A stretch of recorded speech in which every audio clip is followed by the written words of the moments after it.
Most of the work done at the graveyard has been used to preserve the area where most of the community buries their loved ones.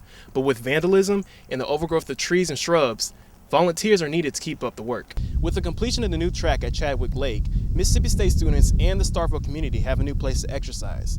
And with the addition of these new lights, running at night is no longer a hazard. Damages to roads like this can be found throughout MSU campus and the Starkville community. But with construction to dining halls and residence halls, it leaves many students wondering when will something be done about the roads. There used to only be one Chick-fil-A in Starkville, and that was on Mississippi State campus. But with the new restaurant, the company can serve more and cut back on crowds at one store. Preparation for the next upcoming track season has already begun, and the athletes are not taking it easy. The coaches hope that the students take advantage of the extra equipment and that it all pays off. A massive earthquake leaving 67 people dead and more than 164 people injured struck the central Philippines Tuesday. This earthquake measured a 7.1 on the Richter scale. Most of the people killed were hit by falling rubble. The majority of casualties and injuries came in the Bohol province. The earthquake's depth was 12 miles according to the U.S. Geological Survey. There was a lot of damage to the surrounding areas, including an airport tower, a fish port, and government buildings across Cebu. Power was quickly restored to most of the affected areas. Welcome back to Take 30 News. I'm James Lowe with your entertainment news. R&B singer Chris Brown, and famous for his domestically violent relationship with Rihanna, was arrested and given another felony assault charge. He, along with the bodyguard, Christopher Halassi, got into an altercation in Washington at 14 nightclub that ended with the victim in the hospital. Chris Brown is currently on probation from the incident with Rihanna and was told that any legal trouble will result in a probation violation charge. He is scheduled to appear before Los Angeles County Superior Court Judge James Brandlin on November 20th for a probation status hearing. A 72-year-old survived in the woods for 19 days. Gene Pinaflor went on a hunting trip with his son in California when he got lost after the two separated and planned to meet back up for lunch. Pinaflor supposedly walked out too far and slipped on a slope, causing him to hit his head and black out. When he woke back up, Pinaflor tried to find his way out of the forest, but quickly gave up to focus on surviving. Pinaflor sustained his health by eating lizards, frogs, and squirrels. On some nights, the temperature dropped to 25 degrees, but Pinaflor made it out of the forest after another hunter heard his cries for help. Pinaflor is currently in the hospital recovering. After 3 weeks at #1 in the box office, Gravity has finally been dethroned by Bad Grandpa.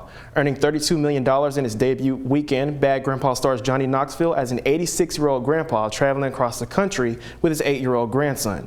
Along the way, they perform different stunts and play jokes on unsuspected people. If you're interested in seeing Bad Grandpa, it is playing in Hollywood Premiere Cinemas in Starkville. A new study suggests that the color red could help you lose weight. The study was published in the journal Appetite, and it indicated that the color red actually has an effect on the amount people will consume. To test out this hypothesis, researchers placed food and hand cream on red, white, and blue plates. The results showed that people consumed a greater amount of food from the blue and white plates, and participants used over half as much hand cream from the red plates. Researchers hope to be able to apply this study to people who have eating disorders, but they do not insist that people go out and buy red plates until more studies are conducted.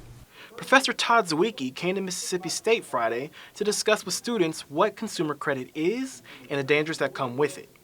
Students from the College of Business were the main audience, but any other students interested in knowing all about credit were welcome to attend.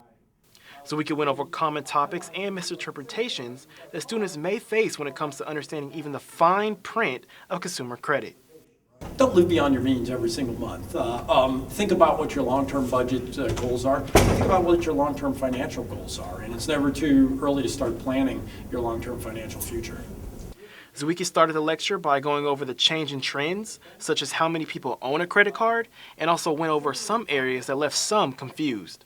To help get a better understanding of finance terminology, Zwicky clarified misconceptions by defining and explaining common words that you may see when trying to utilize credit. Professor Tom Miller feels that understanding is important in making key decisions. We all feel pretty comfortable about handling our own finances with credit card debts, but we really don't view other people as being capable of doing that. I think we just need to increase our awareness. People are pretty responsible and can make really good decisions for themselves. With students needing student loans, the lecture today offered important information about credit cards, student loans, and the dangers of overconsumption.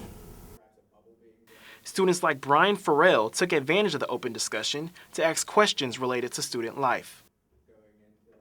I would suggest before going into a graduate program or something like that, see what's out there, work a little bit first, perhaps pay off some student loan, pay off some of the interest rate that might have accumulated. Zawicki wanted students to understand that credit goes through an ongoing cycle, and as responsible consumers, we need to know when and how to use credit wisely. For Tech 30 News, I'm James Lowe.